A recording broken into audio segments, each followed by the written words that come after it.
তিতাবৰত অনুষ্ঠিত হ'ব সদৌ অসম আমন্ত্ৰণমূলক প্ৰাইজ মানি টেবুল টেনিছ প্ৰতিযোগিতা। তিতাবৰ প্ৰাগজ্যোতিকা শিক্ষা প্ৰতিষ্ঠানৰ 2 পৰা 4 এপ্ৰিললৈকে অনুষ্ঠিত হ'ব টেবুল টেনিছ প্ৰতিযোগিতা।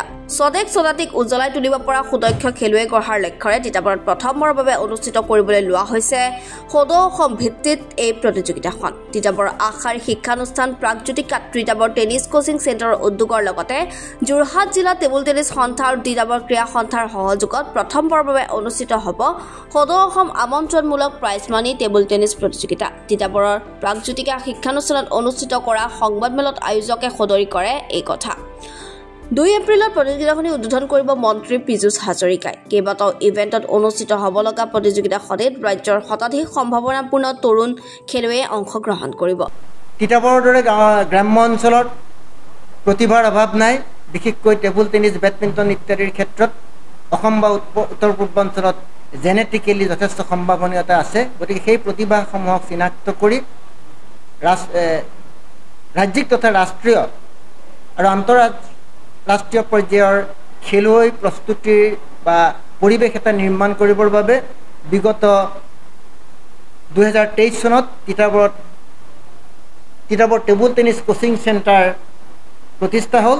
কম দিনৰ ভিতৰতে আমাৰ প্ৰশিক্ষক, ৰাষ্ট্ৰীয় পৰ্যায়ৰ খেলুৱৈ তথা ৰাষ্ট্ৰীয় পৰ্যায়ৰ প্ৰশিক্ষক শুভ্ৰজ্যোতি সিংহাৰ তত্বাৱধানত ইতিমধ্যে খেলুৱৈসকলে যথেষ্ট পাৰদৰ্শিতা লাভ কৰিবলৈ সক্ষম হৈছে। অসমৰ বিভিন্ন জিলাত আমাৰ ইয়াত প্ৰশিক্ষিত প্ৰশিক্ষাৰ্থীয়ে যোগদান কৰি সুফল লাভ কৰিবলৈ সক্ষম হৈছে। যি কি নহওক, তিতাবৰত আমি এটা খেলৰ পৰিৱেশ নিৰ্মাণৰ স্বাৰ্থত প্ৰাগজ্যোতিকাৰ প্ৰাংগণত এই বছৰ প্ৰথমবাৰৰ বাবে সদৌ অসম আমন্ত্ৰণমূলক প্ৰাইজ মানি টেনিছ প্ৰতিযোগিতা আমি আৰম্ভ কৰিছোঁ।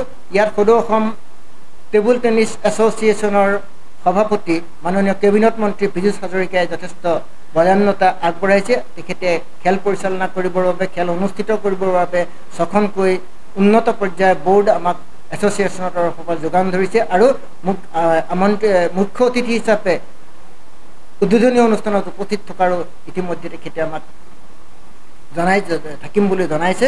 আমি সংবাদসেৱী বন্ধুসকলৰ জৰিয়তে জনাব বিচাৰিছোঁ যে তিতাবৰত প্ৰথমবাৰৰ বাবে এনে এখন খেল অনুষ্ঠিত কৰাৰ বাবে আমি যাতে সকলোৰ পৰা আমি সহায় সহযোগ বিচাৰিছোঁ আপোনালোকৰ যোগেদি, আৰু আমি 100% নিশ্চিত যে সুপৰিচালনাৰে এই খেলখন সমাপ্তি হৈ তিতাবৰৰ গৌৰৱ তথা অসমলৈ এটা বাৰ্তা প্ৰেৰণত এই যোগাত্মক ভূমিকা গ্ৰহণ কৰিব। অহা এপ্ৰিলৰ 2, 3 আৰু 4 এপ্ৰিল তাৰিখে 3দিনীয়া কাৰ্যসূচীৰে তিতাবৰ টেবুল টেনিছ কোচিং চেণ্টাৰৰ উদ্যোগত যোৰহাট জিলা টেবুল টেনিছ সন্থা আৰু তিতাবৰ জিলা ক্ৰীড়া সন্থাৰ সহযোগত সদৌ অসম আমন্ত্ৰণমূলক প্ৰাইজ মানি টেবুল টেনিছ প্ৰতিযোগিতা অনূৰ্ধ্ব 11 বয়জ এণ্ড গাৰ্লছ, অনূৰ্ধ্ব 13 বয়জ এণ্ড গাৰ্লছ, অনূৰ্ধ্ব 15 বয়জ এণ্ড গাৰ্লছ আৰু অনূৰ্ধ্ব 17 বয়জ এণ্ড গাৰ্লছৰ আমি আয়োজন কৰিছোঁ, আৰু লগতে অপেন মেন্স এণ্ড ওমেন। তিতাবৰৰ পৰা চন্দন কলিতাৰ ৰিপৰ্ট, এনি ভাৰত 24।